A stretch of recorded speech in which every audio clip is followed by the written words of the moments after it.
No, from Oh, yeah, yeah. It's my friend. I don't have any flowers. I can grab it. Thank you. Well,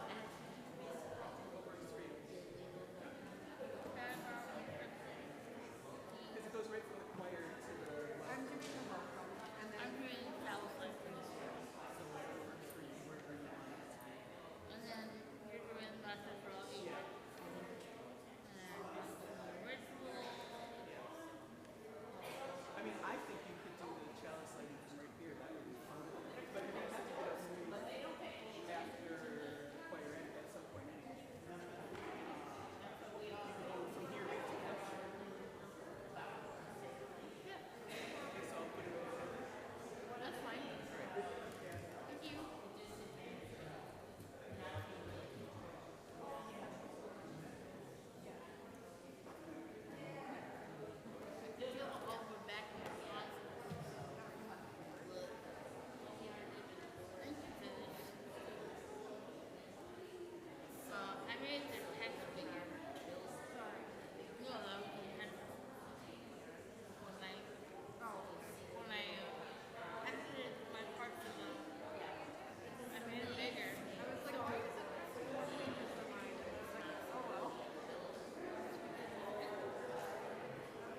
Good morning.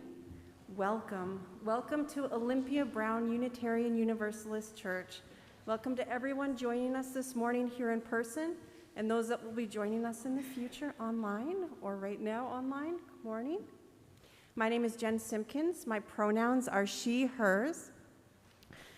And our welcome words this morning are from Alex Riley. It is good to be together in this co-created, shared sacred space where all are welcome. How you experience and express gender is welcome here. Who and how you love is welcome here. Where you are from and where you are in your journey is welcome here. Whether you come this morning full of energy or find yourself running on empty, you are welcome here. You are part of a beloved community that is sacred because each of us is sacred. Each of us is held always in a larger love.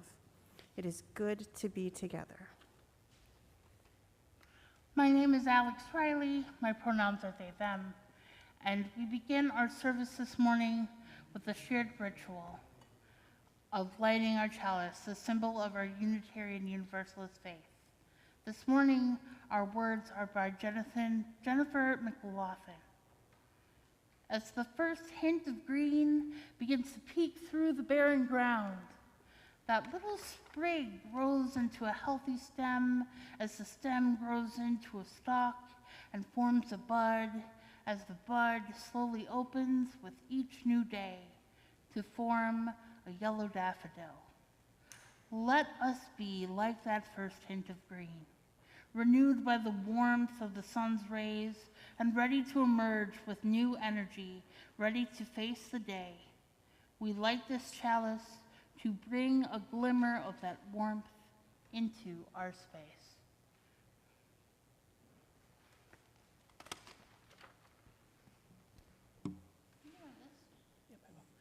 And now it's time for the message for all ages. If all the children and those young at heart can come on forward.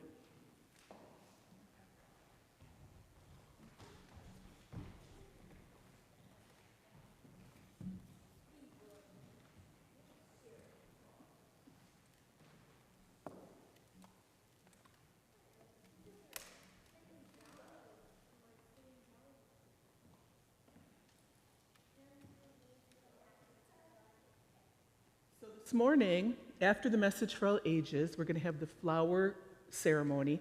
So all of you can stay right here because Jen has a job for all of you for the flowers, okay? And then after the flower ceremony, we will do the children's blessing and go upstairs, okay? Got it? Great. So this morning, the book I'm going to read you is called I'm Fabulous Crab by Nikki Greenberg. My mom's read me this before. You love this one? That's good. Shy in their shells, hunkered down in the deep, hermit crabs shuffle and scuttle and creep, hiding away on the dim ocean floor. And then there was Henry, who just wanted more. It's not fair. Look at all these creatures all dressed to the gills, in sequins and sparkles and flounces and frills. Then look at us crabs. What a pitiful band, wearing shabby old shells, hiding out in the sand, cringing and cowering, lurking in line. Enough is enough. Now it's my turn to shine. I want glitter and glamour and drama and dash, swagger and spectacle, dazzle and splash. I'm done being dreary. I'm done being drab. I'm done being Henry. I'm Fabulous Crab. Foolish, ridiculous, daft, cried the rest. Remember our motto, unnoticed is best. Just stick with the uniform, blend with the bunch, or by golly, you'll end up as somebody's lunch.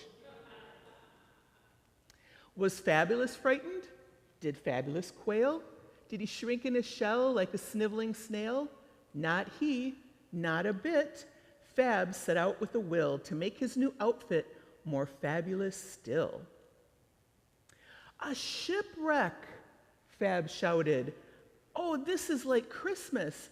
He clambered aboard and got straight down to business, grabbing whatever he could from the stash and piling it on, whether treasure or trash. Buttons and baubles and ribbons and rings, gorgeous great clothfuls of glittering things. On it all went in a tower of plunder. The glamour, gasped Fab. Then his legs buckled under. I'm stuck. I can't move. It's too heavy, he cried. My stunning ensemble has trapped me inside. Friends, lend a claw, he called out in dismay, but the rest of the hermits had scurried away. What was the hurry? Why had they fled? Fabulous felt a cold shiver of dread. He swiveled one eye stalk, and what did he see? An octopus flexing his suckers with glee.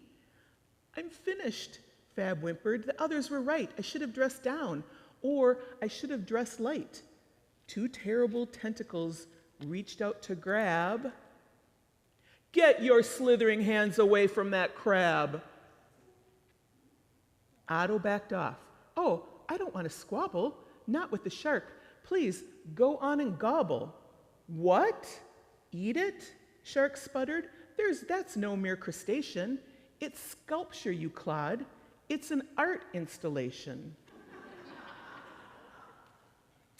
Of course, Otto stammered. Whatever you say. Then he fled, tripping over his arms on the way, while the arty old shark snapped a picture or two before sashaying off to a gallery view.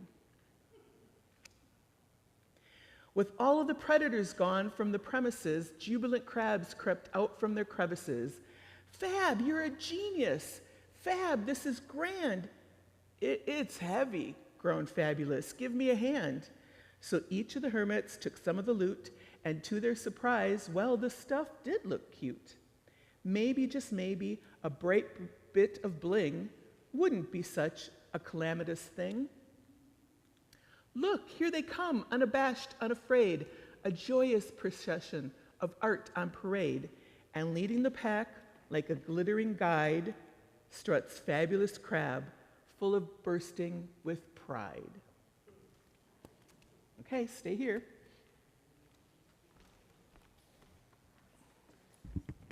So I'd like the children to help us this morning with handing out the flowers. But this year, you guys are going to get first dibs. So I'd like all of my friends down here to go ahead, look at the flowers, choose your favorite one, and then go put it over by the stairs so you guys can grab it on the way out, okay?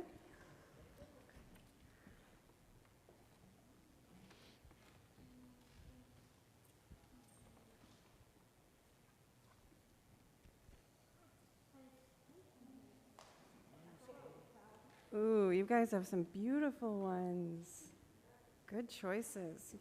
So, I see the rose. So go put it over by the stairs.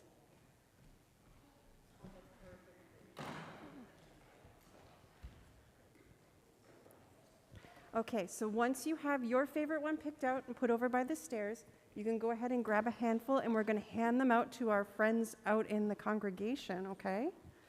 So I'm sorry, adults, you guys aren't going to be able to pick your own flowers, but you can swap during coffee hour.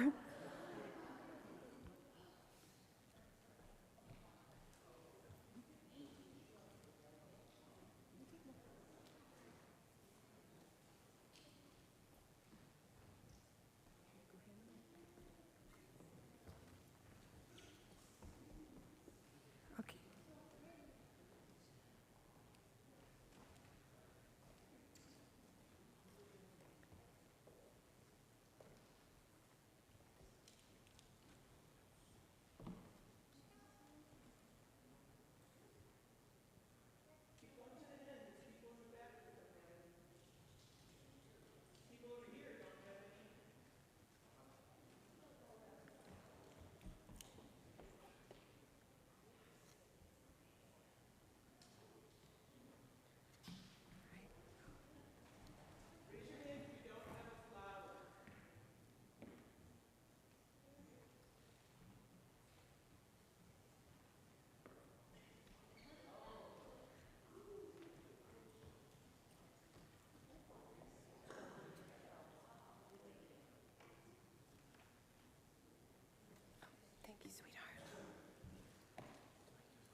Cody's still got a big handful, so if we need more flowers. Anyone else need a flower? Cody's got a beautiful sunflower, I think, or maybe not. Does everyone have a flower?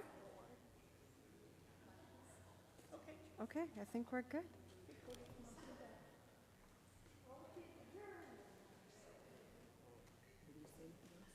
Yeah. Okay, ready for the children's blessing? Oh, okay. Wasn't it nice to get the flowers first? You normally get the leftovers. Last time Phil got a stick and I was hungry. Oh, last time Kaylin got a stick? Kept it and brought us back. Ready? We are blessed. We are blessed by being. We are blessed by being here. We are blessed by being here together.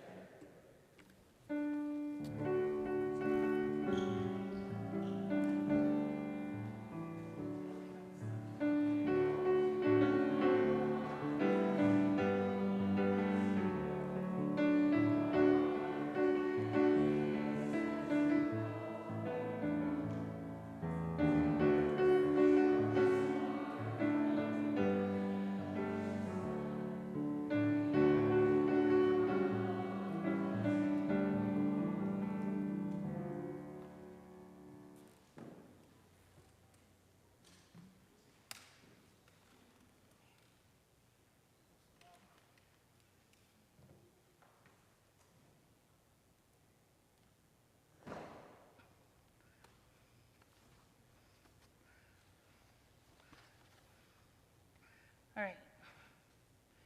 So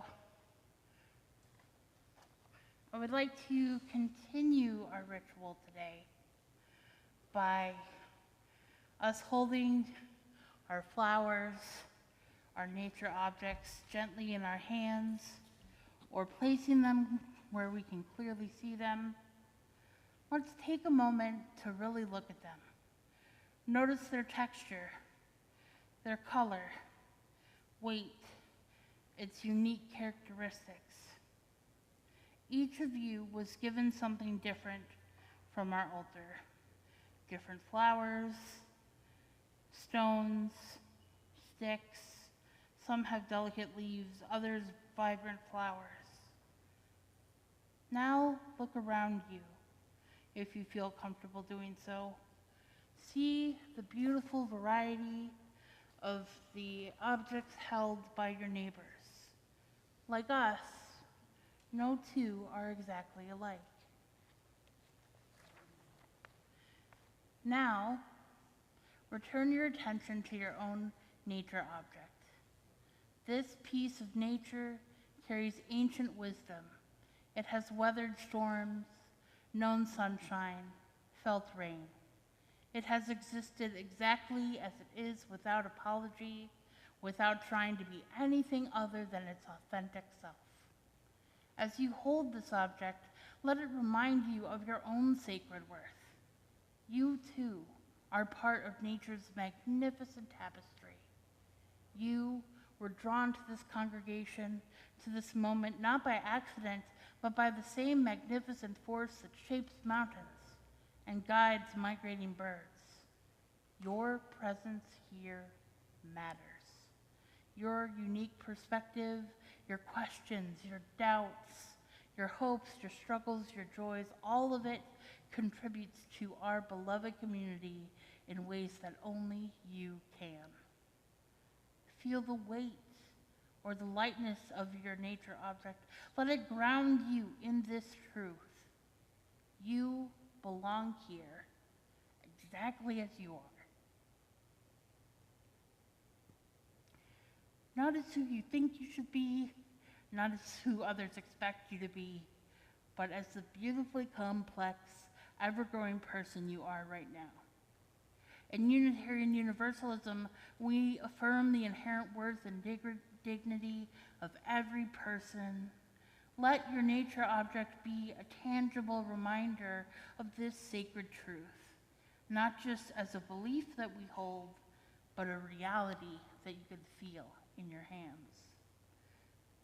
Take one more moment to appreciate the diversity around you, both in your flowers, nature objects, but also in the beautiful variety of souls gathered here. We are like a forest where oak and maple, fern and wildflower all grow together, each essential, each contributing to the health and beauty of the whole. When you take your nature object home today, let it continue to remind you, you are enough, you are worthy. Let us sit together for a moment in grateful silence, holding both our sacred objects and this sacred truth.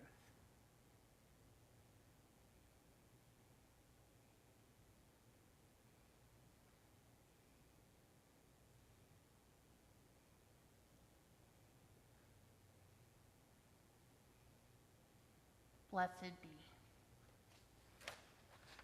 If you would please rise in body and or spirit to join us in singing hymn number 1064 in the teal hymnal, congregational favorite, Blue Boat Home.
There are many ways we give to the life of the church, and the monetary offering is just one of those ways. Each month, we partner with a local organization and share the money we collect. Our partner for June is the Black Arts Council of Racine. Since 2018, the Black Arts Council of Racine has been a champion for Black creativity in Racine, fostering artistic expression through impactful programs and events. We have hosted 10 poetry showcases, 3 stage plays, and an annual artist awards ceremony honoring talent across 7 genres. Beyond performances, the council invests in artists through art shows, contests, and workshops, equipping them with essential skills. Partnerships with organizations like the Racine Theater Guild, Racine Unified School District, and the local community centers have expanded access to the arts. In 2024, a United Way grant helped them launch the Black Women's Stage Showcase, amplifying women's voices and stories on stage. More information on how to give can be found on the back of your order of service or on our website at OBUUC.org. Thank you, as always, for your generosity.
Part of being in community is sharing our joys and our sorrows with one another. We draw strength from celebrating the joys in each other's lives and lending support, comfort, and care when we experience one of life's many sorrows. We offer you two different ways to express the joys and sorrows that may be on your heart this morning, spoken and unspoken. If you would like to share a spoken joy or sorrow, I'll ask that you come forward to the microphone first, or you may raise your hand and a microphone will be brought to you. Once the spoken joys and sorrows are finished, you may come forward to light a candle to represent an unspoken joy or sorrow that is on your heart. Please remember that our service is being streamed online, so be sure that any spoken joy or sorrow you share is one you are comfortable sharing with the wider community than the one just inside these walls this morning. Would those who would like to share a spoken joy or sorrow come forward at this time?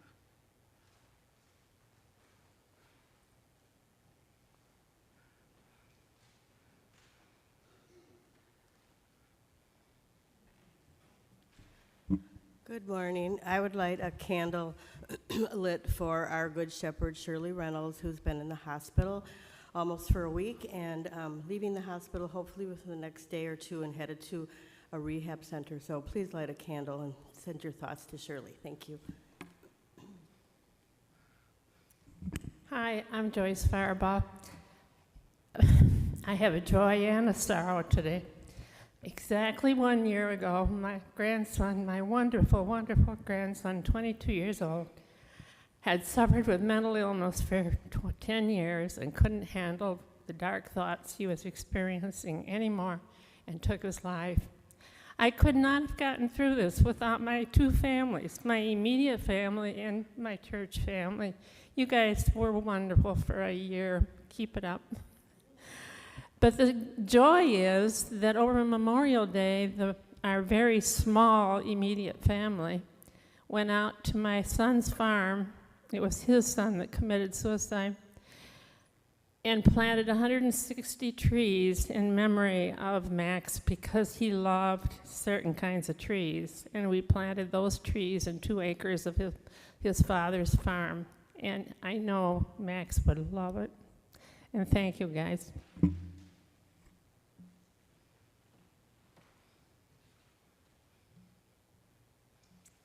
So I'm going to belong to Ruth Bradford Johnson. So many of you know our twin sons. In fact, they grew up with you. And many of you know that our son Todd was diagnosed with Parkinson's disease at age 31, 13 years ago. And many of you have supported our family, our fundraising efforts with the Parkinson's Foundation, and we are grateful. Parkinson's disease is a progressive, degenerative, neurological disease.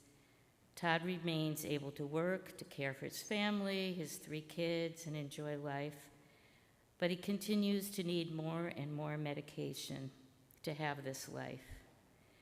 Todd and his doctor at Northwestern have decided that the time is right for a well-proven surgery that does not cure but will help him with his symptoms.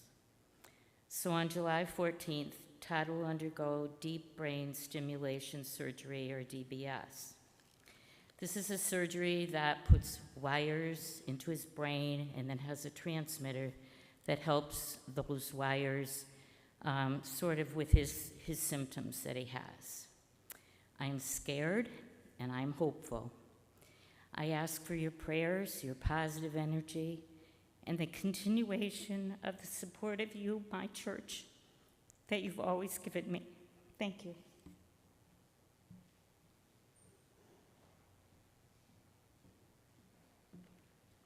Good morning, Christina Mondragon. I recently received some news about the death of a friend. Her name is Betsy George, and she may have been known to many of you here, but for the last several years, she has not been living in Racine because she had Alzheimer's. I don't know the circumstances in detail of her death, but I do know that she would have enjoyed yesterday, and I wear this for Betsy.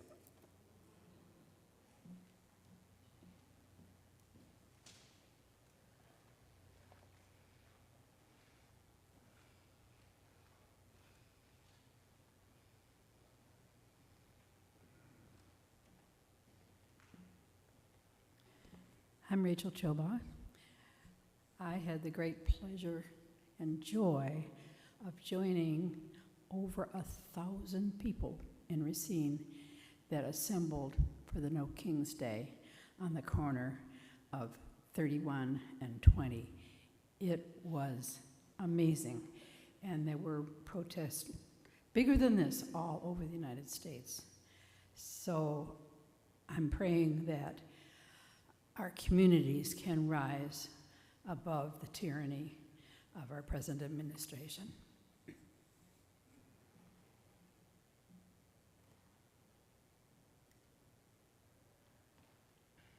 And if you would like to light a candle for an unspoken joy or sorrow, you may come forward at this time.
We light one final candle for the joys and sorrows that are on the hearts of our beloveds joining us online.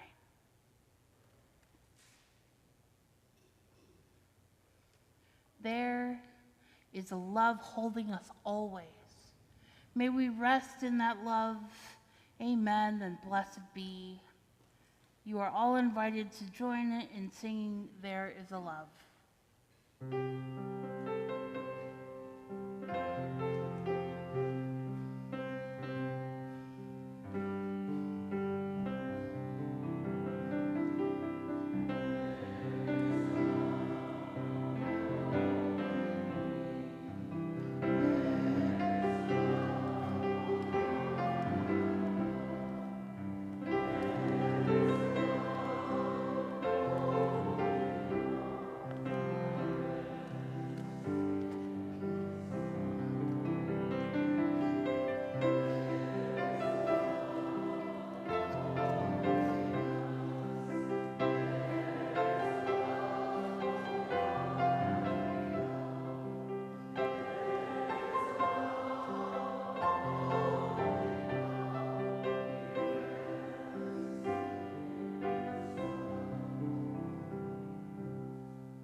Let us take a moment of stillness, prayer, reflection, and gratitude with a prayer by Claire Feingold Thorne.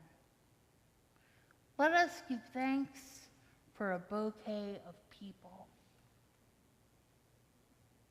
Let us give thanks for children. Like tulips and irises, they multiply around us, making the world ever more filled with color, beauty, and new life.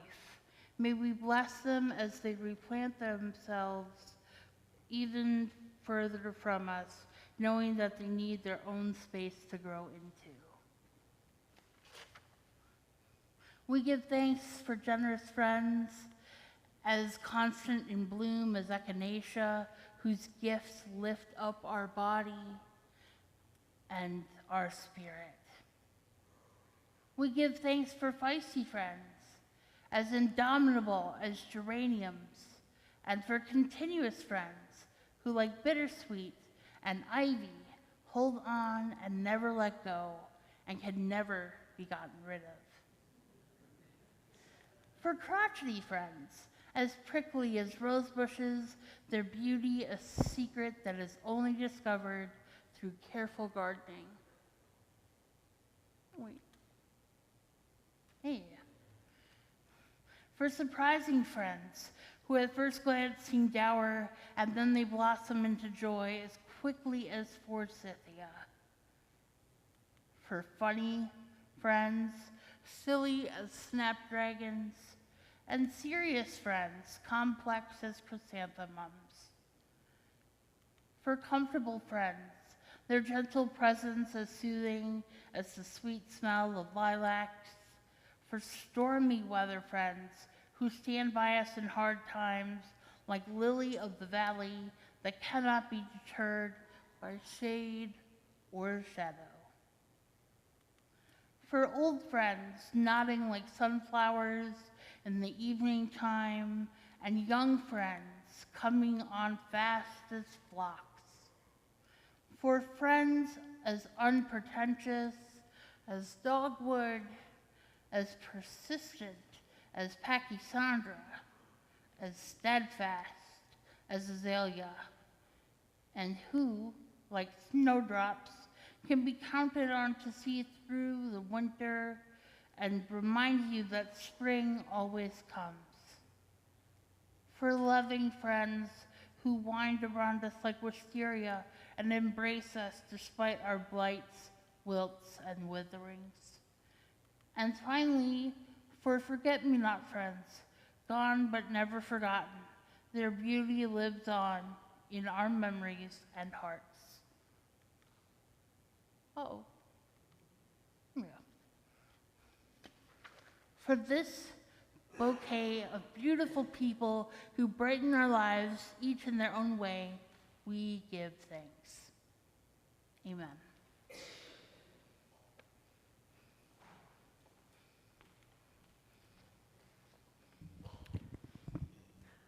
I'm going to start and end my reflection this morning with poems because I often find myself tying myself into knots trying to put something into words, only to find that someone has already done it better. So we'll begin this morning with The Journey by Mary Oliver. One day, you finally knew what you had to do and began, though the voices around you kept shouting their bad advice. Though the whole house began to tremble and you felt the old tug at your ankles. Mend my life, each voice cried, but you didn't stop. You knew what you had to do, though the wind pried with its stiff fingers at the very foundations, though their melancholy was terrible. It was already late enough, and a wild night, and the road full of fallen branches and stones. But little by little, as you left their voices behind, the stars began to burn through the sheets of clouds, and there was a new voice, which you slowly recognized as your own, that kept you company as you strode deeper and deeper into the world, determined to do the only thing you could do, determined to save the only life you could save. So looking at the beautiful bouquet we had this morning, I know we've got a number of gardeners here. So could you put up your hand if you're tending a garden this year, and you can interpret that as broadly as you like. So if you've got one sickly houseplant that you're looking after, put your hand up. There's a lot of us.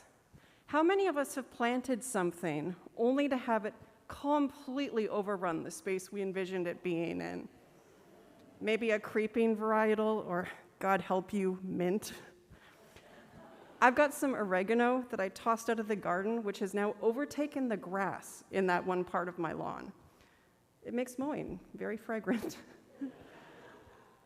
So sometimes we even refer to these feral little creatures as weeds, even though we bought them and planted them ourselves, only to discover they had a much larger destiny than we intended. I'm going to ask you another question. This one doesn't require a show of hands. You can just reflect on this yourself. But how many of us have ever felt a little like one of these unboundaried little beauties? Slow down. How many of us have felt constrained in the places where we were expected to be and had to spread wider, be bigger, be a little more challenging in order to find ourselves in a place of flourishing? Because that's what a vine is, or a creeper is a plant that has adapted for its own survival. Perhaps it was planted in a plot of soil that didn't have the nutrients it needed for its full flourishing. So it adapted, spreading runners and new roots to stretch itself broader, reaching for better soil. Or perhaps it was planted in beautiful, rich soil, but it had to learn to stretch and climb to get itself toward the sun. How many of us have had a plant that was struggling and sickly in one area of your home or garden, and you moved it, and suddenly it's the healthiest plant you have? In our society, we've all been raised with a complex set of expectations about where and how we will grow.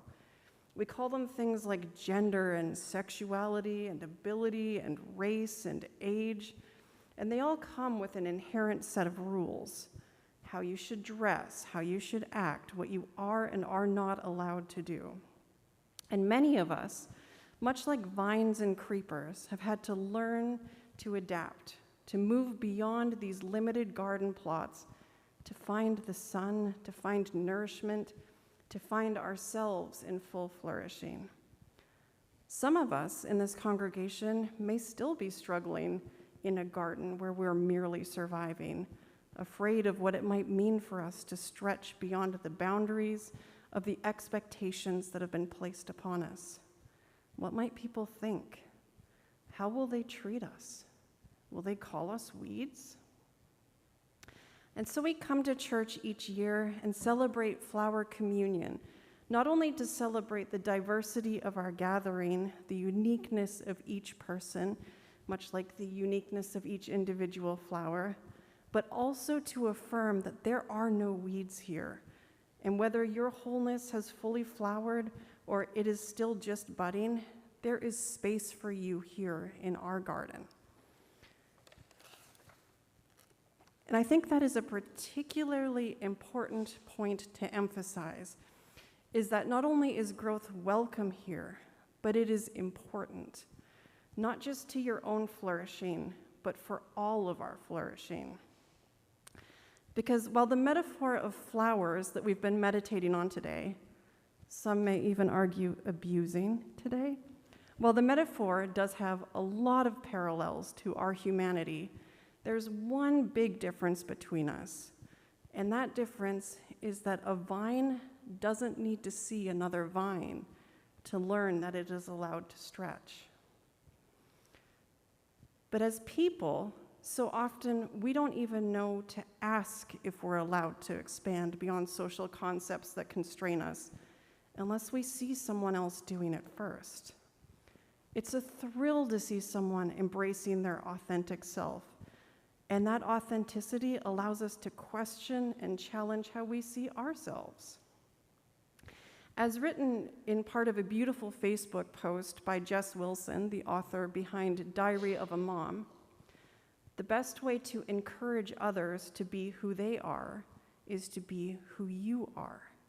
When we honor our individual truths, we validate another's rights to do the same. Or like in our message for all ages this morning, we saw how the other crabs were able to dream a little bigger, to imagine a little more for themselves after seeing Fabulous Crab sparkle and shine as his own authentic self. In my own life, I discovered that I had ADHD and was formally diagnosed when I was 39 years old. I didn't learn it because a doctor recognized it or a teacher recognized it. I learned it because other people with ADHD were open and honest about their own experiences, and dang if it didn't sound a lot like issues I was struggling with volunteering as a grant writer for a local arts organization. I would have 6 weeks to write a grant, and I literally could not get myself to begin working on it until mere days before the due date, when panic and anxiety would suddenly kick me into high gear. Those 6 weeks where I struggled to begin were filled with shame and confusion over the paralysis I was experiencing. The work was important. It needed to get done. People were relying on me, and I could not understand why I couldn't even get started. I would be choking with fear that I would let everyone down and still be unable to write a word. Now, diagnosis didn't change any of my neurological wiring. And I'm not going to stand up here and lie to you that I wasn't writing much of this reflection last night or this morning, but I have been given the gift of understanding myself better. As someone online aptly put it, why do you need a label? Because there's comfort in knowing you are a normal zebra, not a strange horse. I've learned to work with the unique ways my brain functions instead of expecting it to work in ways it doesn't. And I've freed myself from a lot of the shame and confusion I felt. And I was only able to understand this piece of myself because of other people's generosity in explaining their own truth, their own struggles, and their own shame. Perhaps you have had similar awakenings in your life when someone has generously spread far beyond the plot of a garden you've been starving in, and you've realized you also have permission to free yourself from constraints that never honored who you were. We are all entitled to thrive, not merely to survive. So this Sunday, this flower communion, we affirm that this is a place where it is safe to grow, where growth is not just tolerated, but celebrated. We affirm that there are no weeds in humanity's garden, and that we are all entitled to the space required for our full flourishing. So I'll leave you today with a poem by Thomas More that I put in my wedding invitations many years ago. I have a garden of my own, shining with flowers of every hue. I love it dearly while alone, but I shall love it more with you. Amen and blessed be.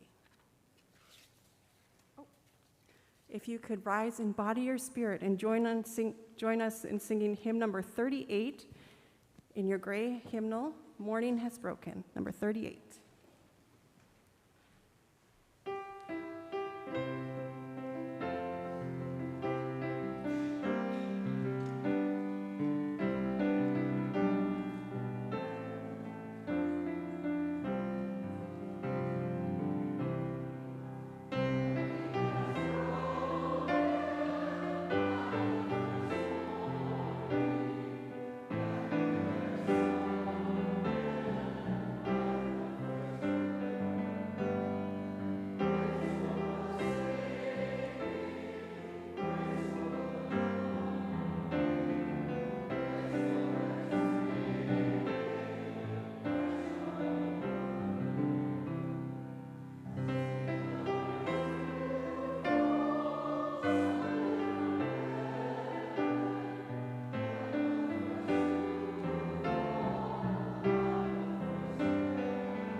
As we extinguish our chalice, let us hear the words of Norbert Capek, the originator of the flower communion service. May the blessing of the flowers be upon you. May their beauty beckon you each morning, and their loveliness lure you each day, and their tenderness caress you each night. May their delicate petals make you gentle, and their eyes make you aware. May their stems make you sturdy, and their reaching make you care. We extinguish the flame in our chalice, but the fire and light go on in you. The service is ended, your service begins again. Peace and unrest.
Good morning, I'm Gregory Mason. We're going to have some announcements. We'll start with Roseanne Mason, followed by Joyce Firebaugh.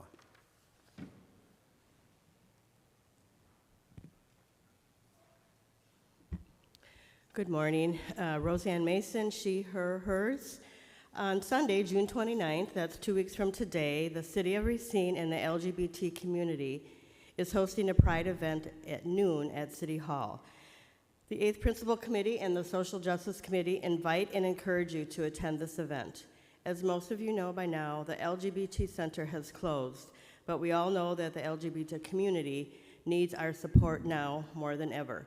Participating in this Pride event gives us a perfect opportunity to support the LGBT community. Due to the Pride event, the 8th principal will be making up goodie bags for coffee hour, so you can grab a bag to go and get to the Pride event immediately after our service is over. We hope to see you all there on Sunday, June 29th at City Hall immediately after our service. Thank you. I guess I've taken over for Jan Fredrickson. She's done a wonderful job of keeping us in goodies after church on Sunday. Well, I'm it now, and I'm not going to nag you people. I'm going to make one announcement today, and after that, you're on your own. The sign-up clipboard is on the table where you get your goodies, and June is taken care of, but there's only Nancy Hennessy signed up for July, so please help us out, and please sign up regularly. Thank you.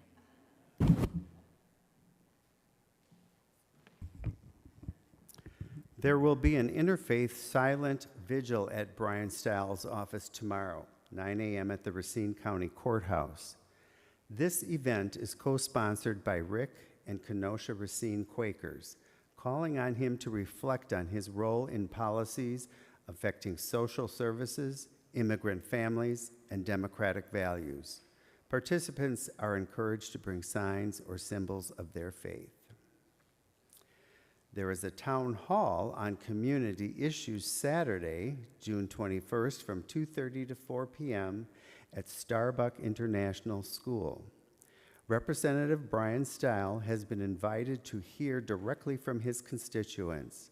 Audience members can share stories and concerns during the open mic portion of the meeting, especially about cuts to Medicaid, Medicare, SNAP, Social Security, and other vital programs.